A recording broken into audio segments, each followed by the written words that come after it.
The question is, does the new Plazas and Promenades DLC affect how citizens view and use public transportation in the game? That's what we're going to find out today.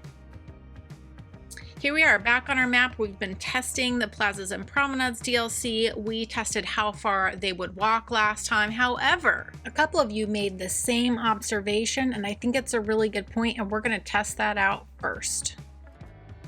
So here was the concern, is that citizens were coming to point A on the road, but then leaving from point A to then go to point B, and so on down the road. So therefore citizens wouldn't actually be walking or biking as far as we tested in our first video.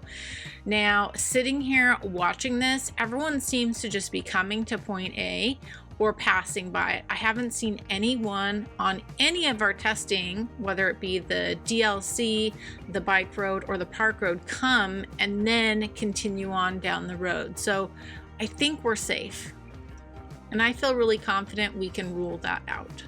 Okay, we have our bus depot put in. I am going to run 2 bus lines, one down the bike road all the way down and one down our pedestrian road, which I have upgraded to the lovely pedestrian bus road that comes with the new DLC. And we are going to test out my theory that if you have the DLC painted in an area, that citizens will be less likely to take public transportation. I've noticed this in my 100% pedestrian city that I've been building, but I don't know if it's because the citizens will just prefer to walk. Like we've seen here, they will walk a far way, or if there's actually something in the mechanics of that DLC and that zoning that actually encourages the Sims to walk over public transportation. So let's see what happens. Okay, we've just gotten started. Our first buses are out. Oh, wow, already we are seeing a much larger group of people waiting on the bike road versus the pedestrian road. Wow. I'm gonna be careful just to increase the bus sizes when needed. So we're just starting with 1 bus. I want to keep everything even. I think as each stop approaches, being over 30, we'll add another bus. I'm just gonna, be a bit methodical with this and really thoroughly test this out. Because I have been noticing in my pedestrian city that absolutely nobody is taking public transit, like nobody. But also my city isn't built out fully yet, so it's within this walking distance that we tested. So we do know that in pedestrian zones that people will take public transit. We see they're waiting for the bus over here, but it's so much less than here, which is interesting. This fascinates me. Some of you may find this boring, and that's totally fine. And if you happen to click on this video, fine.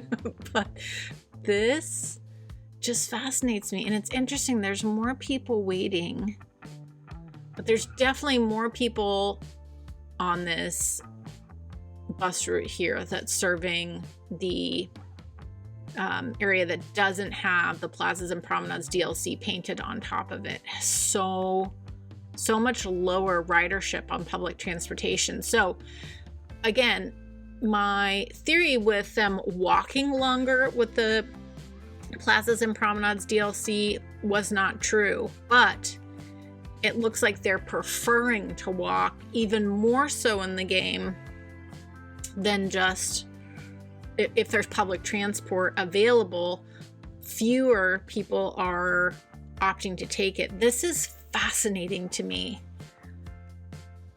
I thought this might be the case. I wonder what the game mechanic is for that. I don't know if this stuff you guys might find this boring. I find this really interesting.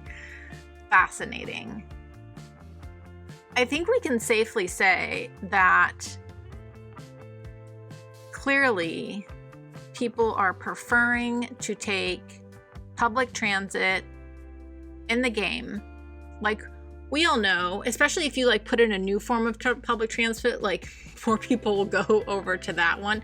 So we know that's the case. But if you have an area painted with the pedestrian, that people are going to be less likely, they're going to prefer to walk over public transportation, even though they won't walk farther. That's fascinating to me. All right, I'm going to do a little detailing here because I can't help myself. If you guys are not familiar with my channel, you know, everything has to look pretty. And I know with these testing videos, I haven't really worried about if things look good, but this is just bothering me. So we need to make a cute little bus stop here. Let's get a little bench here. People waiting. We'll put some over here too. Okay. I think we can safely say that this theory is correct, that if you have a pedestrian painted area, that citizens will be more likely to walk than to take advantage of public transportation. We can look at the usage here and it's just so much lower. Is that a good thing or a bad thing? I don't know. I guess that depends on, you know, how you want your city to function. I like seeing people taking public transport. It's like one of those very satisfying things in the game, but I also love people walking around. So, but like for me with like trams aesthetically, I love the way trams look in the game. So if I put the trams in, no one's using them, it really makes me sad. So I don't know. Anyways, I'm off on a tangent. If you have ideas of other things you would like me to test with the new Plazas and Promenades DLC, please leave your comments below for me. I would love to do more testing on this for you. Additionally, if you enjoyed this video, I have a whole series where I am testing out all these different things that I have been having questions with this new DLC because I'm having so much fun building with it, but it's just changed the mechanics of the game so much, and so it's just been really fun to explore those with you. So if you find that interesting, you'll like this video. I hope you all have a joyful day, and I'll catch you next time.